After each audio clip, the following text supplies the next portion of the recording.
Hello everybody, welcome back. मैं DN sir. आज हम लोग द हैप्पी प्रिंस का स्टडी करेंगे, जिसे ऑस्कर वाइल्ड ने लिखा है। सर्वप्रथम मैं ऑस्कर वाइल्ड के बारे में बताता हूँ। ऑस्कर वाइल्ड का जन्म 16 अक्टूबर 1854 को हुआ था। इनके जन्म का नाम ऑस्कर फिंगाल ओ फ्लाहर्टी विल्स वाइल्ड था।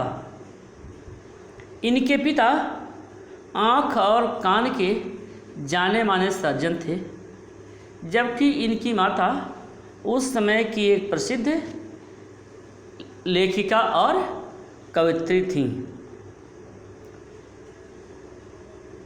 अपितु ऑस्कर वाइल्ड एक संवेदनशील मानव थे। उनके लेखन में जीवनी की गहरी अनुभूतियाँ हैं, रिश्तों के रहस्य हैं, पवित्र सौंदर्य की व्याख्या है, मानवीय धड़कनों की कहानी है। विश्व की कई भाषाओं में उनकी कृतियाँ अनुवादित हो चुकी हैं। द बैलेड ऑफ रीडिंग गोल और डी प्रोफंडिस उनकी सुप्रसिद्ध कृतियाँ हैं। लेडी विंडरम फेन और इम्पोर्टेंट ऑफ बीइंग अर्नेस्ट जैसे नाटक ने भी खासी लोकप्रियता इनको प्रदान की। उनकी लिखी परिकथाएं भी विशेष रूप से पसंद की गई। उनके एक नाटक सलोमी को प्रदर्शन के लिए इंग्लैंड में लाइसेंस नहीं मिला। बाद में उसे सारा बर्नार्ड ने पेरिस में प्रदर्शित किया। कीरो की भविष्यवाणी पर दृष्टिपात करें तो 1895 में ऑस्कर वाइल्ड ने समाज के नैतिक नियमों का उल्लंघन कर दिया।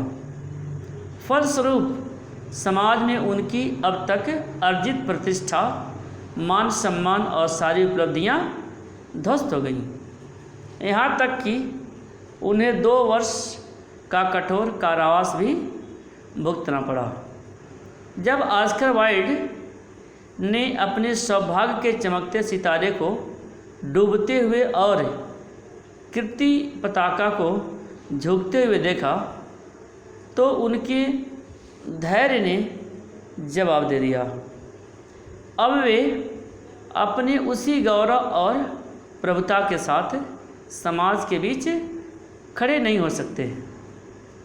हताशा की हालत में उन्होंने स्वयं को देश निकाला दे दिया।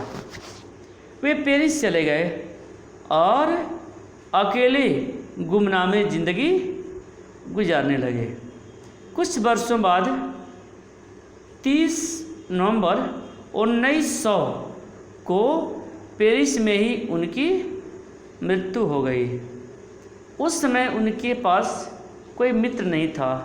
यदि कुछ था तो वह सिर्फ सघन अकेलापन और पिछले सम्मानित जीवन की स्मृतियों के बचे टुकड़े। अब मैं द हैप्पी प्रिंस का सारांश बताता हूँ, समरी बताता हूँ।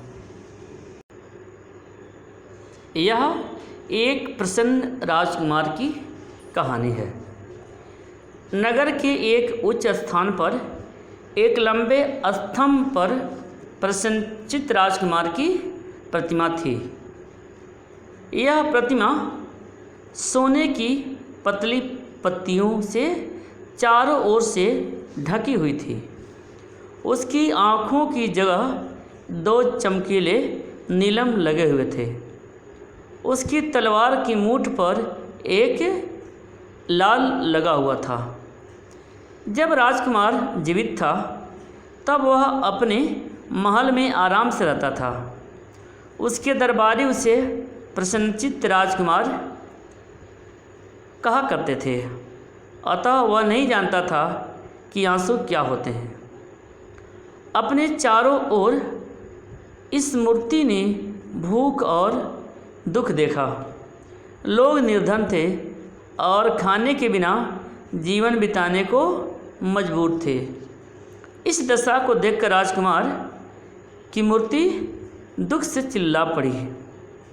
एक दिन रात के समय एक छोटा अबाबिल उस नगर के ऊपर उड़कर आया। उसने मिस्र, इजिप्ट 6 सप्ताह पूर्व जा चुके थे और पीछे वह अकेले ही रह गया था। अतः उसने भी मिस्र जाने का निश्चय किया। दिन भर वह उड़ता रहा और रात के समय उस नगर में पहुंचा।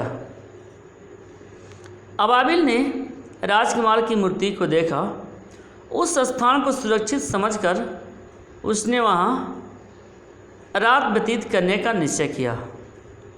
किंतु ठीक समय जब अपनी पंख के नीचे अपना सिर रख रहा था, पानी की एक बड़ी बूंद उसके ऊपर गिरी। उस समय आकाश में बादल नहीं थे तथा सितारे चमक रहे थे। ऐसी दशा में पानी की बूंद ऊपर से गिरते देखकर उसे आश्चर्य हुआ। अतः उसने उस स्थान को छोड़ने का निश्चय किया। उसने प्रसन्नचित्त राजकुमार की आँखों को देखा, वे आंसुओं से भरी हुई थीं। अबाबिल ने राजकुमार से उसके रोने का कारण पूछा।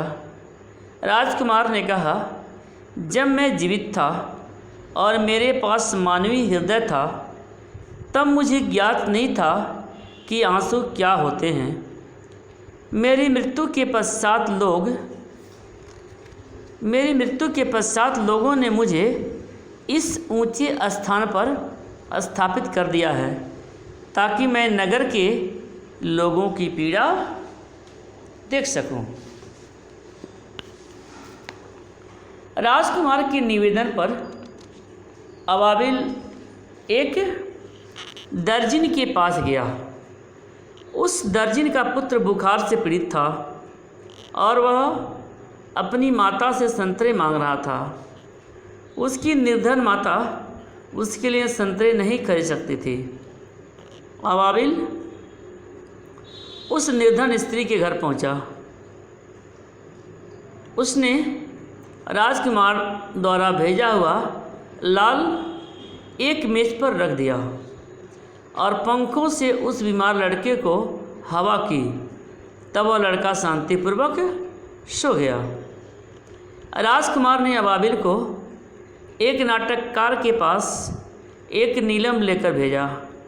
नाटककार एक नाटक को समाप्त करने का प्रयास कर रहा था, किंतु उसके पास खाने के लिए भोजन नहीं था और अपने आप को सर्दी से बचाने के लिए लकड़ी नहीं थी। अबाबिल नाटककार के पास गया और उसने बनफसा के मुरझाए हुए फूलों के पास एक नीलम रख दिया। जब नाटककार ने नीलम को देखा, तब वह बहुत प्रसन्न हुआ और उसने पुनः नाटक लिखना आरंभ कर दिया। राजकुमार ने अबाबिल को दिया सलाई बेचने वाली एक लड़की के पास भेजा। उसकी दिया सलाइयाँ एक गंदी नाली में गिर पड़ी थी। राजकुमार ने अबाबिल से कहा, जाओ और यह सुंदर नीलम उस लड़की को दे आओ। यदि वह अपने घर कुछ धन लेकर नहीं जाएगी तो उसके पिता उसे पीटेंगे। अतः अबाबिल उड़ कर गया और उस नीलम को लड़की के हाथ में रख दिया। यह देखकर वह लड़की अति प्रसन्न हो गई। राजकुमार ने अपने शरीर के ढकने वाली सुनहरी पत्तियों को नगर के निर्धन बच्चों के पास अबाबिल के द्वारा भेजा। जब निर्धन बच्चों ने सुनहरी पत्तियां पाया तो वे बड़ा खुश हुए। वे हंसने लगे और गलियों में खेलने लगे। बहुत अधिक ठंड पड़ रही थी। ठंड के कारण अबाबिल मर गया।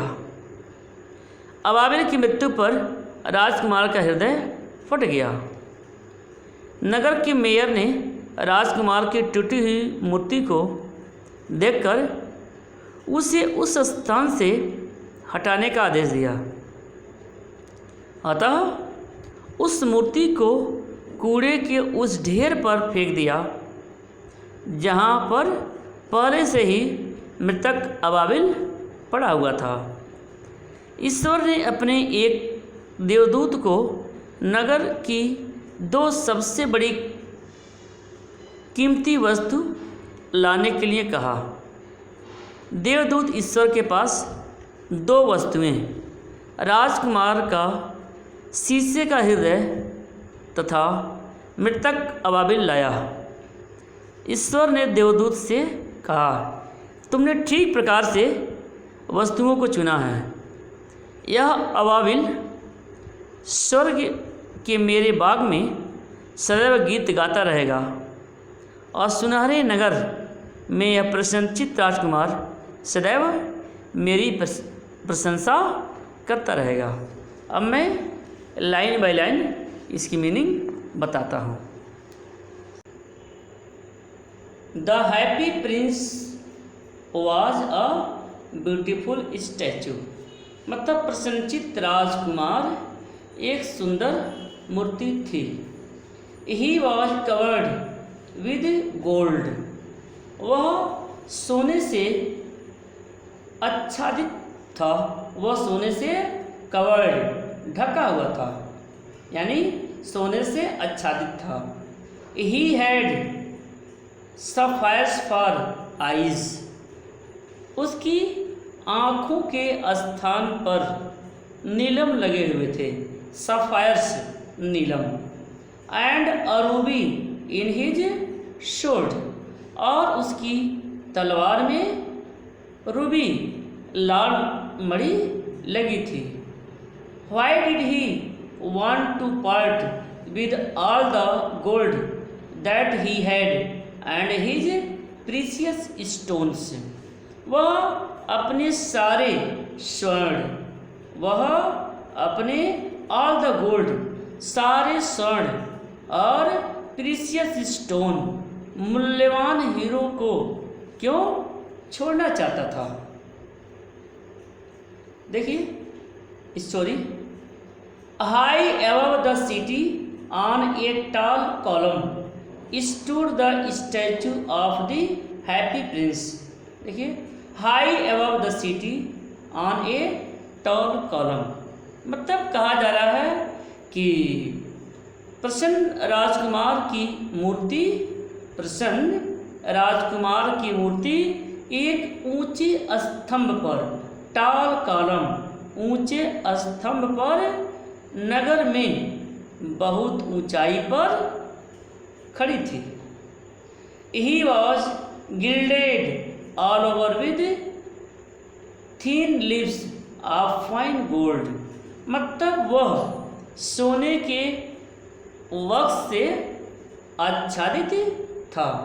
ही वॉज गिल्डेड आच्छादित, all over with thin leaves of fine gold, मतलब वह सोने के वक्स से आच्छादित था। For eyes he had 2 bright sapphires, आँखों के स्थान पर 2 चमकीले सफायर्स नीलम लगे हुए थे। And a large red Ruby glowed on his sword hilt, hilt में से तलवार की मूठ, और उसकी तलवार की मूठ ऑन हिज स्वॉर्ड हिल्ट, उसके तलवार की मूठ में एक बड़ी लाल मणि चमकती थी। रेड रूबी, लाल मणि ग्लोड, चमकती थी। One night there flew over the city little swallow. देखिए, वन नाइट मतलब एक रात्रि। वन नाइट एक रात्रि। One night there flew over the city a little swallow, मतलब एक रात्रि और लिटिल स्वॉलो एक छोटा सा अबाबिल नगर के ऊपर उड़ रहा था। एक छोटा सा अबाबिल, स्वॉलो मीन्स अबाबिल, एक छोटा सा अबाबिल शहर के ऊपर, नगर के ऊपर फ्लू उड़ रहा था। His friends had gone away to Egypt 6 weeks before. उसके मित्र 6 वीक्स बिफोर 6 सप्ताह पूर्व मिस्र जा चुके थे। But he had stayed behind, परंतु वह पीछे रुक गया था। Then he decided to go to Egypt too, तब उसने भी मिस्र जाने का निश्चय कर लिया। All day long he flew, पूरे दिन वह उड़ता रहा। At night time he arrived at the city, और रात्रि के समय वह नगर में पहुंचा, नगर में आया। Where shall I put, where shall I put up, he said, मतलब उसने कहा, उसने कहा where shall I put up, मैं कहाँ ठहरूं। I hope the town has made preparations, आशा है कि नगर में तैयारियां कर ली होगी। मुझे आशा है, आई होप मुझे आशा है, नगर ने तैयारियां कर ली होंगी। Then he saw the statue on the tall column, तब उसने ऊंचे स्तंभ पर एक मूर्ति देखा। देखिए, देन तब ही सॉ द मतलब कह रहा है he saw the statue on the tall column, मतलब उसने एक ऊंची कॉलम पर स्टैचू को, उस मूर्ति को देखा। I will put up there, he cried, वह चिल्लाया। I will put up there, मैं वहाँ रहूँगा। It is fine position with plenty of fresh air, यह सुंदर स्थल है। It is a fine position with plenty of fresh air, मतलब यह सुंदर स्थल है, यहाँ बहुत ताज़ी हवा है। देखिए, प्लेंटी ऑफ फ्रेश एयर, यहाँ पर बहुत ही ताज़ी हवा है। So he alighted just between the feet of the happy prince, अतः वह प्रसन्न राजकुमार के फीट, चरणों के ठीक बिटवीन, बीच में उतरा। आई have a golden bedroom, he said softly to himself as he looked around. I have a golden bedroom, मेरा सोने का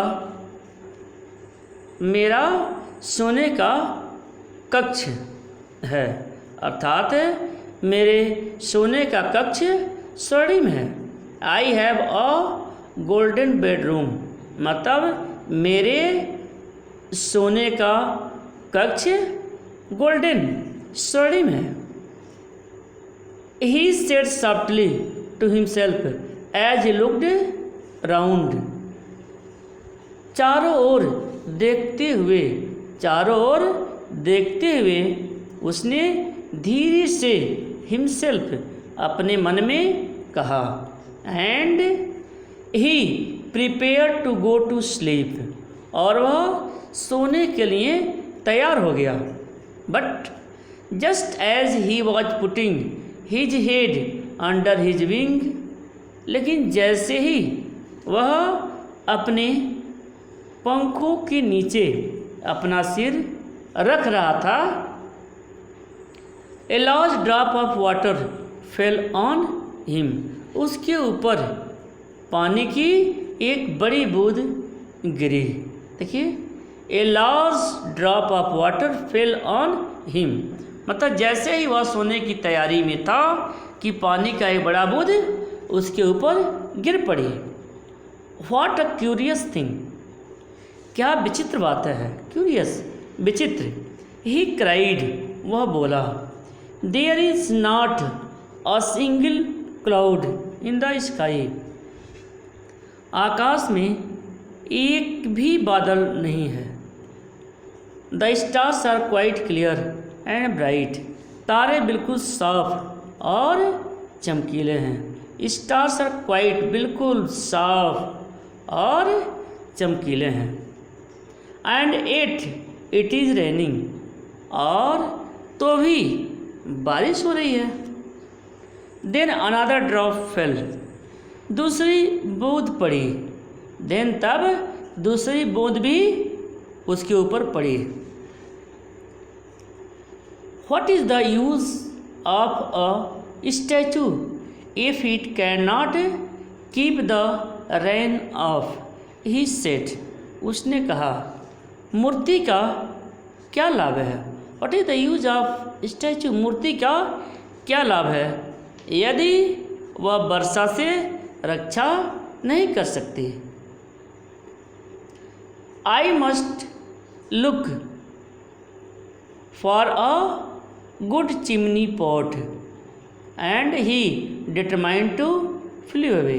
आई must look for a good chimney pot, उसने कहा, देखिए, उसने कहा, मुझे किसी अच्छी चिमनी की तलाश करनी चाहिए। आई मस्ट लुक फॉर में से तलाश करना, मुझे किसी अच्छी चिमनी की तलाश करनी चाहिए। And he determined to flee away, और उसने दूर उड़ने का निर्णय लिया। डिटरमाइंड, निर्णय लिया या निश्चय किया। बट, परंतु, before he had opened his wings, परंतु इससे पहले कि वह अपने पंखों को खोलता, अ थर्ड ड्रॉप फेल, तीसरी बूंद पड़ी। एंड ही लुक्ड अप, और उसने ऊपर देखा। एंड सा, और क्या पाया। व्हाट डिड ही सी, और उसने क्या देखा, क्या पाया। The eyes of the happy Prince were filled with tears, क्या देखा कि प्रसन्न राजकुमार की आंखें आंसुओं से भरी हुई हैं। प्रसन्न राजकुमार की आंखें आंसुओं से फिल्ड, भरी हुई हैं। And tears were running down his golden cheeks, तथा उसके आंसू उसके सुनहले गालों से लुढ़क रहे थे। His face was so beautiful in the moonlight, चांदनी में उनका चेहरा इतना सुंदर लग रहा था। That the little swallow was filled with pity, कि छोटा अबाबिल को उस पर बहुत ही दया आ गई। Who are you, he said, उसने कहा, हु आर यू, तुम कौन हो। I am the happy prince, मैं प्रसन्नचित्त राजकुमार हूँ। Why are you weeping then, तब तुम क्यों रो रहे हो। आस्क्ड द स्वॉलो, स्वॉलो ने, अबाबिल ने पूछा कि तब तुम क्यों रो रहे हो। यू हैव क्वाइट ड्रेस्ड मी, तुमने मुझको पूरी तरह से भिगो दिया। When I was alive and had a human heart, answered the statue, I did not know what tears were, for I lived in the palace, palace means Mahal, where sorrow is not allowed to enter. When I was alive, जब मैं जीवित था, and had a human heart, और मेरा हृदय मनुष्य का था, ह्यूमन मनुष्य का था, answered the statue, मूर्ति ने उत्तर दिया, I did not know what tears were, मैं आंसुओं को जानता भी नहीं था, for I lived in the palace, क्योंकि मैं महल में रहता था, palace, where sorrow is not allowed to enter, जहाँ दुख प्रवेश नहीं कर सकता था, जहाँ पर दुख को प्रवेश करने की अनुमति नहीं थी।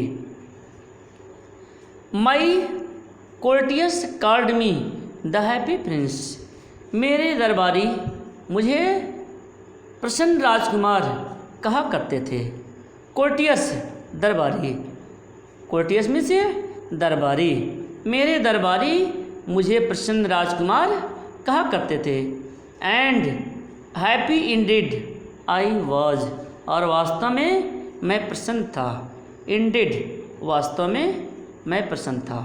सो I lived and so I died, मैं प्रसन्नता में जीवित रहा, देखिए, सो आई लिव्ड, मैं प्रसन्नता में जीवित रहा, एंड सो आई डाइड, और प्रसन्नता से मर गया। And now that I am dead they have set me up here so high that I can see the ugliness and all the misery of my city, and though my heart is made of lead, yet I cannot choose but weep। देखिए,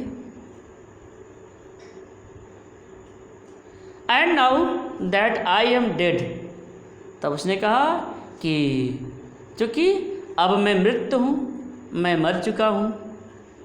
They have set me up here too high, तो उन्होंने मुझे इतनी ऊंचाई पर स्थापित कर दिया है, उन्होंने मुझे इतनी ऊंचाई पर स्थापित कर दिया है, सेटअप स्थापित करना, that I can see the ugliness and the misery of my city, कि मैं अपने नगर की अगलीनेस, कुरूपता, एंड ऑल द मिजरी, और गरीबी को देख सकता हूँ। And though my heart is made of lead, और यद्यपि मेरा हृदय शीशे का बना है, एट तो भी I can not choose but weep, तो भी मैं रोए बिना नहीं रह सकता। I can not choose but weep, मैं रोए बिना नहीं रह सकता। What? क्या? Is he not solid gold? Said the swallow to himself. क्या? क्या यह ठोस सोना नहीं है? Is he not solid gold? क्या यह ठोस सोना नहीं है? Said the Ababil to himself. अबाबिल ने अपने मन में कहा। He was too polite to make any personal remark, वह इतना विनम्र था, देखिए पोलाइट मीन्स विनम्र, वह इतना विनम्र था कि उसने कोई पर्सनल रिमार्क, कोई व्यक्तिगत टिप्पणी नहीं की।